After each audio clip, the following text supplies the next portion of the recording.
Ce programme est financé par les amis et partenaires du ministère de Joyce Meyer. Donc nous devons comprendre que ce genre de pensée que nous avons, la quantité de stress que nous subissons, nous affecte spirituellement, mais elle nous affecte également physiquement. Vous êtes d'accord avec moi? Bien. Maintenant, c'est bien d'être d'accord, mais je voudrais le dire clairement.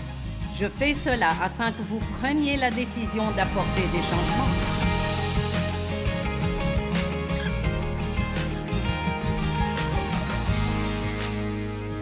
Si vous voulez enlever un peu de stress de votre vie, ralentissez.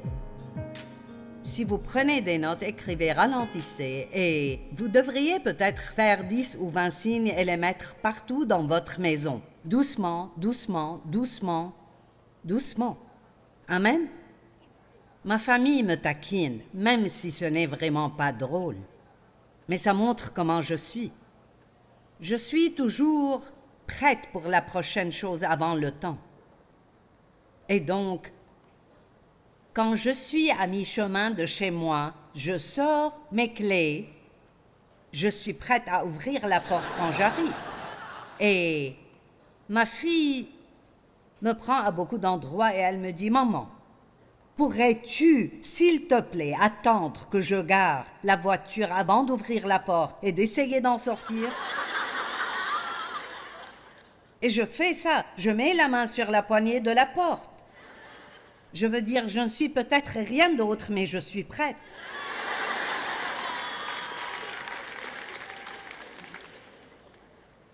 Une fois, je n'y prêtais aucune attention.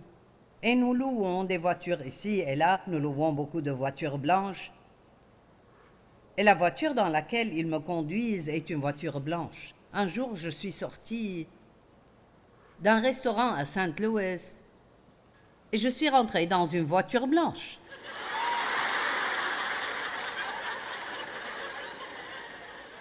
Et je suis montée dans la voiture de quelqu'un qui me connaissait à cause de la télé. Ça lui a fait peur. Elle a fait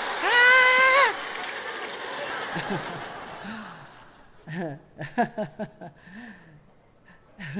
Donc, vous savez, je fais des trucs et j'aurais aimé être comme Dave, mais je ne le suis pas. Pas du tout. Et merci. Dieu me fait vous ressembler pour que vous puissiez vous identifier à moi. Vous savez.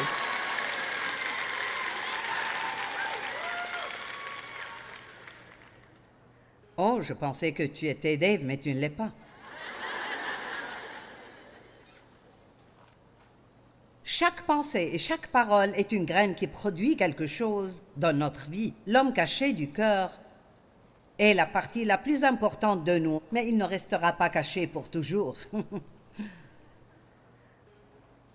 Luc 12, 2 dit « Il n'y a rien de caché qui ne doive être découvert, ni de secret qui ne doivent être connus. »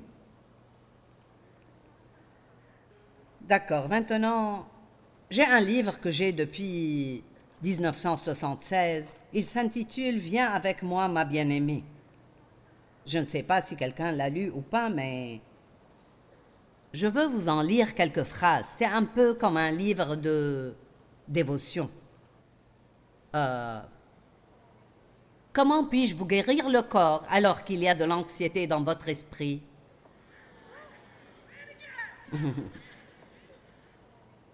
Comment puis-je vous guérir le corps alors qu'il y a de l'anxiété dans votre esprit?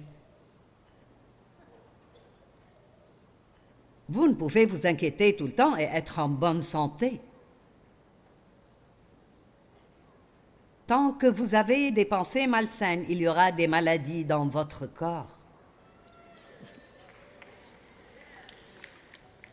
Vous avez besoin de développer une chose en particulier pour votre propre préservation, et c'est une confiance absolue dans la provision de l'amour de Dieu. Plus vous croyez ce que la Bible dit, confiez-lui vos problèmes car il prend soin de vous. Voilà, monsieur, confiez-lui tout, Dave Meyer. Il a juste grandi en tant que chrétien. Il a passé de bons moments avec Dieu en tant que jeune garçon, alors que j'avais une famille dysfonctionnelle. Et donc, il avait une longueur d'avance sur moi.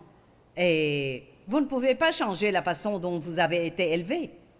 Certains d'entre vous ont eu un bon départ, mais la plus grande majorité d'entre vous n'a pas eu un bon départ.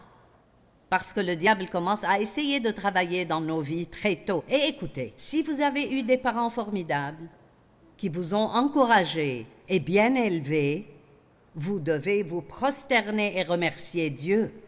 Amen. Parce que vous n'avez aucune idée de la différence que cela fait dans votre vie. On dit que votre personnalité se forme dans les premières années de votre vie, et donc, quand vous avez un mauvais départ, vous devez vraiment travailler avec Dieu pour avoir une bonne fin. Mais ce n'est pas grave. Dieu utilise tout cela si nous le laissons faire. C'est fatigant de se sentir mal tout le temps.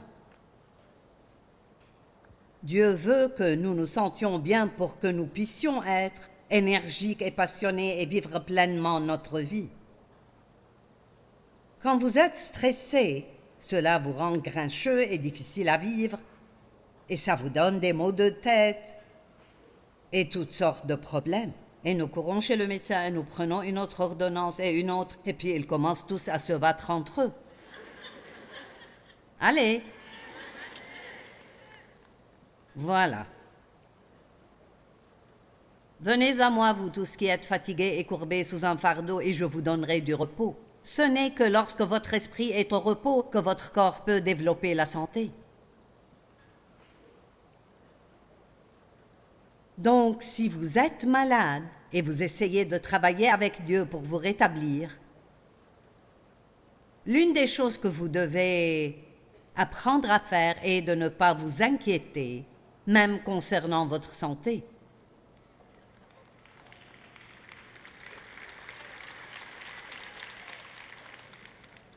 L'inquiétude est une force activement destructrice. L'anxiété produit de la tension, et la tension est le chemin qui mène à la douleur. Wow! Nous pourrions rester ici tout l'après-midi avec ça. La peur est dévastatrice pour le bien-être physique du corps. J'ai grandi dans la peur. Ma vie était enracinée dans la peur. La colère jette dans votre système un poison qu'aucun antibiotique ne peut guérir. Pensez-y. J'étais une personne colérique. J'étais en colère à cause de ce qui m'était arrivé. Mais je ne savais pas que c'était pour ça que j'étais en colère. Et cela affecte notre santé. Vous allez toujours bien là-bas? Bien.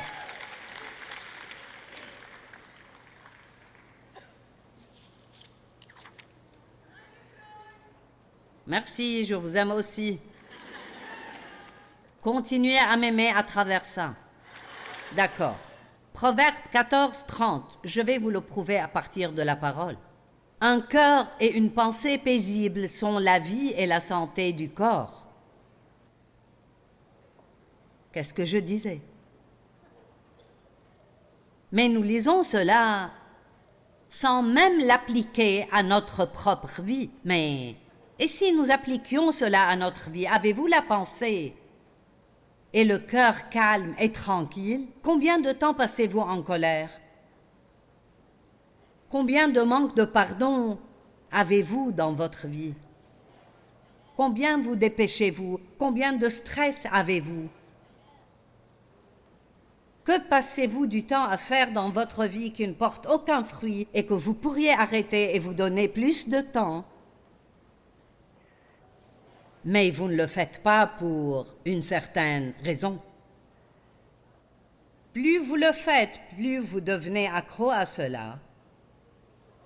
Et bientôt, vous ne pouvez plus rien faire d'autre. Vous ne savez plus comment vous reposer parce que c'est comme si le repos était ennuyeux.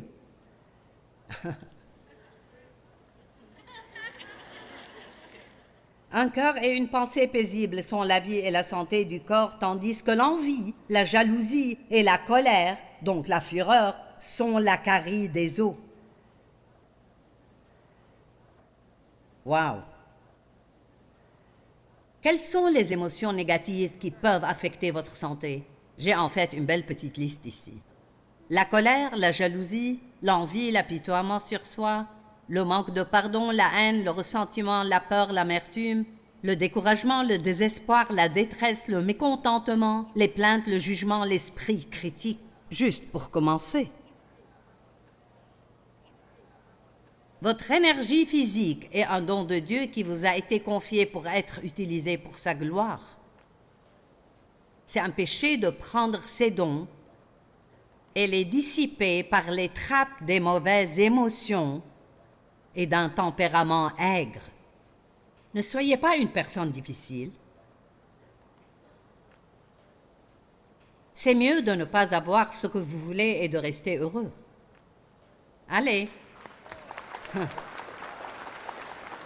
Il vaut mieux ne pas obtenir ce que vous voulez et rester gentil et heureux plutôt que de vous disputer pour essayer d'obtenir ce que vous voulez.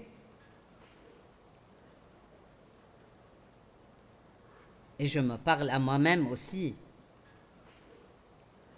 Je ne sais pas comment vous êtes, mais je veux manger là où je veux manger. Je veux regarder ce que je veux regarder à la télé. Aucun de vous n'est comme ça. N'aimez-vous pas tenir la télécommande? C'est tellement bien.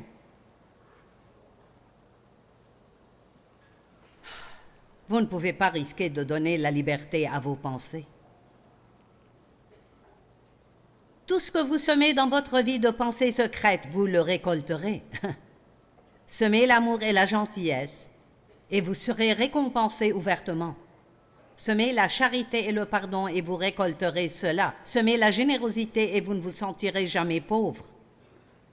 Semez l'espérance, et vous serez comblé. Semez la louange, et vous récolterez la joie. Semez généreusement, et vous récolterez abondamment. Maintenant, la Bible dit « un cœur joyeux est un bon remède ». Et vous avez tous entendu l'histoire de l'homme qui était en train de mourir. Et il a acheté tous ces films drôles. Il a juste regardé des films drôles, des films drôles. Il a ri et ri et ri et ri et ri et il s'est complètement rétabli, juste en riant.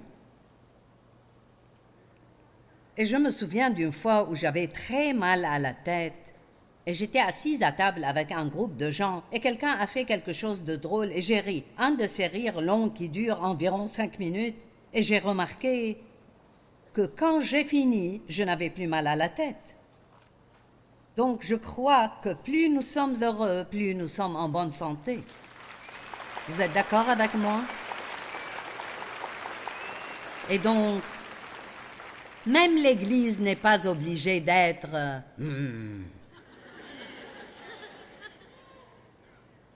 Nous sommes dans la maison de Dieu. Amen.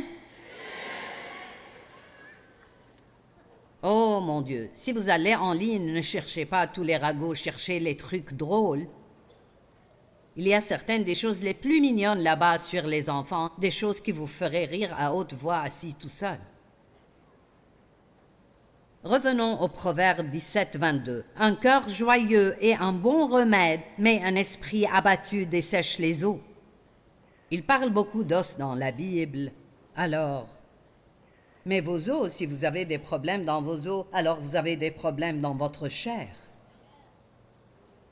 Un esprit brisé est un esprit triste, abattu, déprimé, vaincu, désespéré ou découragé.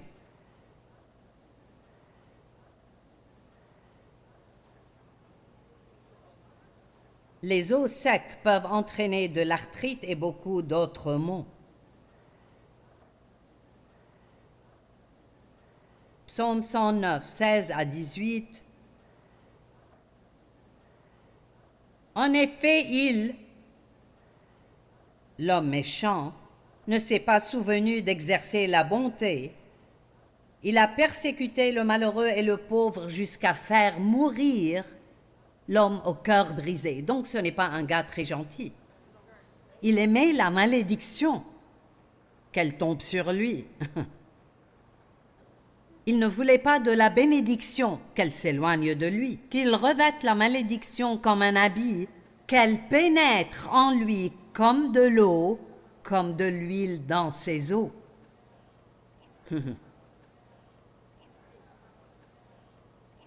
Les os représentent la force, la fermeté et la solidité du corps.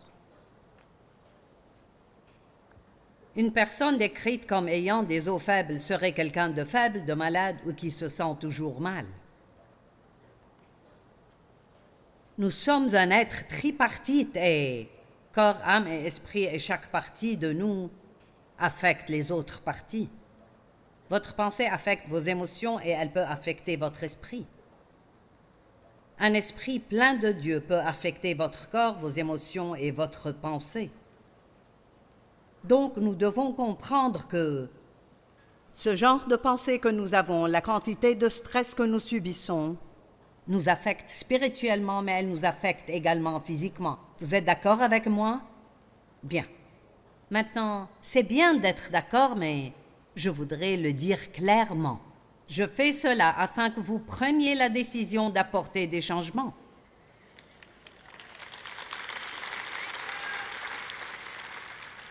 Si vous ne faites aucun changement, rien ne changera. Vous pouvez écouter le message, vous pouvez le souligner dans votre Bible, vous pouvez... Peu importe, mais le changement est la seule chose. Et je veux vous dire quelque chose. Je ne sais pas ce qui se passe en vous. Certains d'entre vous souffrent peut-être de maladies très graves. Donc, je vais juste faire une déclaration générale. Si cela ne vous convient pas, alors ne le prenez pas. Je crois que la plupart d'entre nous peuvent apporter des changements très positifs dans notre vie qui nous aideront à nous sentir beaucoup mieux physiquement que présentement. Amen. Et se sentir bien est très important pour votre vie spirituelle. Si vous ne vous sentez pas bien, vous ne priez plus. Vous ne voudrez rien faire pour personne. Vous devenez grincheux. Allez. Et donc, ça devient plus difficile d'être et de se comporter comme un chrétien mûr si vous ne vous sentez pas bien. Et nous n'avons pas suffisamment enseigné cela à l'Église. Parfois, nous n'enseignons pas suffisamment de leçons de vie pratiques. Nous avons besoin d'une bonne doctrine. Je pense que c'est important de savoir ce que vous croyez et pourquoi vous le croyez. Mais vous n'avez pas besoin d'entendre ça chaque semaine, chaque semaine, chaque semaine, chaque semaine. Vous devez savoir comment vivre. Et vous devez savoir comment vivre. Maintenant, écoutez-moi. Vous devez savoir comment vivre une vie telle que les autres voudront ce que vous avez.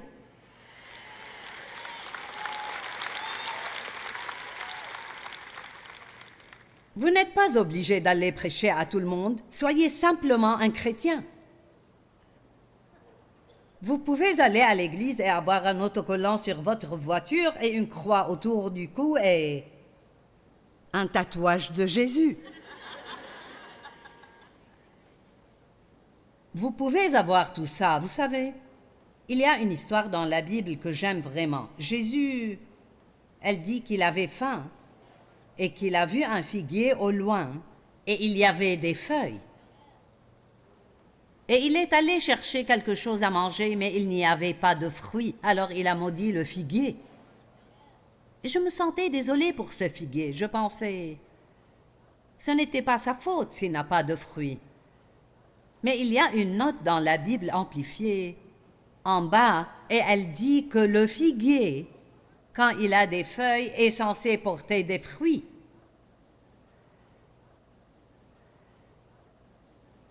Donc, beaucoup de chrétiens ont des feuilles, mais pas de fruits.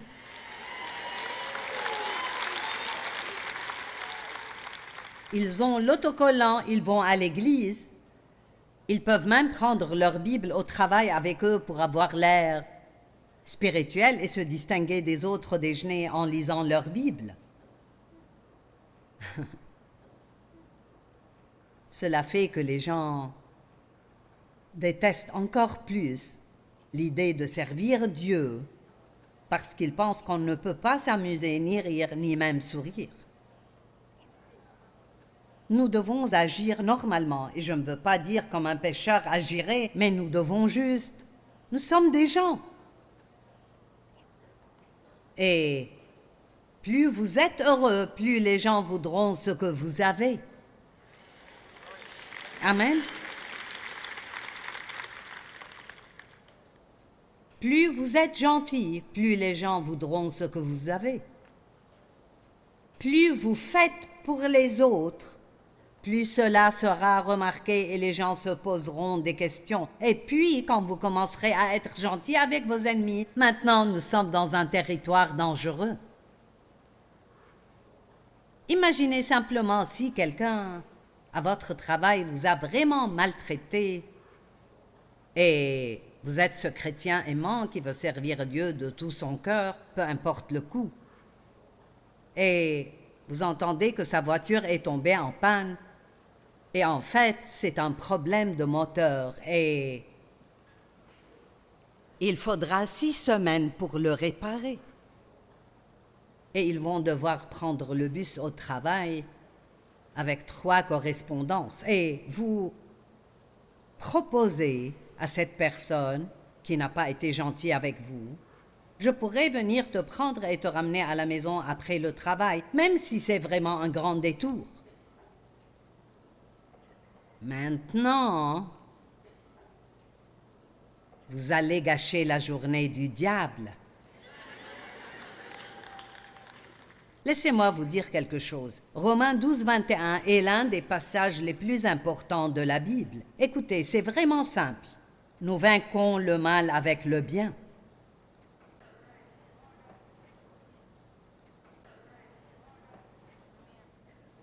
Vous rencontrez quelqu'un que vous êtes supposé aimer et vous ne les avez pas appelés depuis 3 ans. Je n'ai plus eu de tes nouvelles, j'étais juste occupée. Non, vous ne vouliez pas les appeler.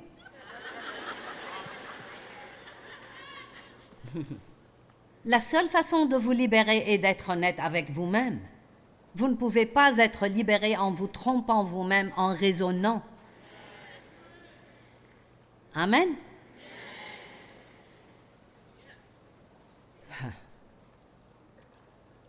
Bougez donc un peu.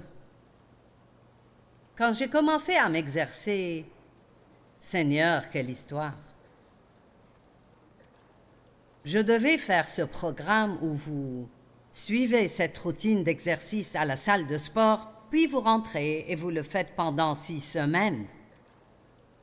Ça ne m'avait pas été bien expliqué, mais en fait, ils m'ont donné 2 séances d'entraînement et j'étais censée en faire un le premier jour et l'autre le lendemain.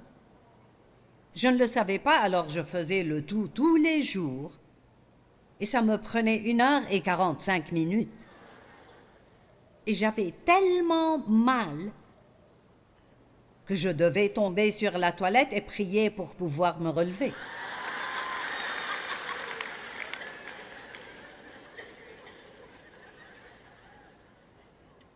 Mais Dieu merci, je m'exerce depuis environ 17 ans. Donc, mais mon mari, Dave, s'exerce depuis 60 ans.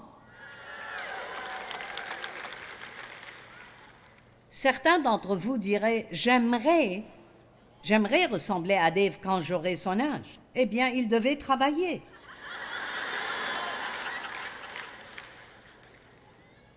Allez, j'essaie d'être gentil. Psaume 6, 1 à 7. Éternel, ne me punis pas dans ta colère et ne me corrige pas dans ta fureur. Aie pitié de moi, Éternel, car je suis sans force, faible et insignifiant. Guéris-moi, Éternel, car je tremble de tous mes os. Mon âme est toute troublée, je suis dans l'épouvante et en plein désarroi. Et toi, Éternel, jusqu'à quand me traiteras-tu ainsi? Reviens, Éternel, délivre-moi. Sauve-moi à cause de ta bonté et de ton amour. Car dans la mort, on n'évoque plus ton souvenir. Qui te louera dans le séjour des morts?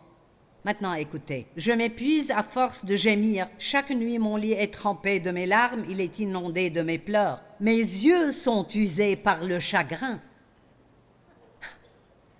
Il dit ici que la douleur a affecté ses yeux. Allez, c'est mieux de rester heureux jusqu'à la fin.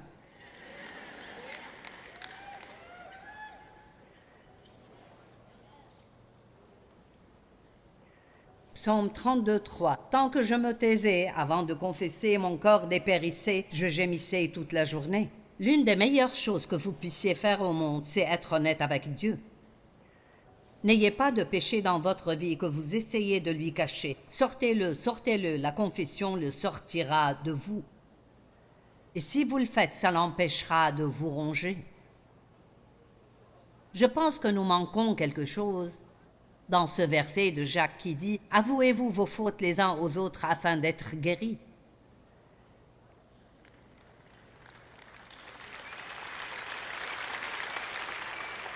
Nous n'aimons pas dire à quelqu'un d'autre « J'apprécierais que tu pries pour moi. J'ai des problèmes de colère. » Nous ne voulons pas que les gens le sachent. Confessez vos fautes les uns aux autres afin d'être guéris et restaurés. N'essayez pas de garder des choses cachées en vous. Ce sont nos secrets qui nous rendent malades.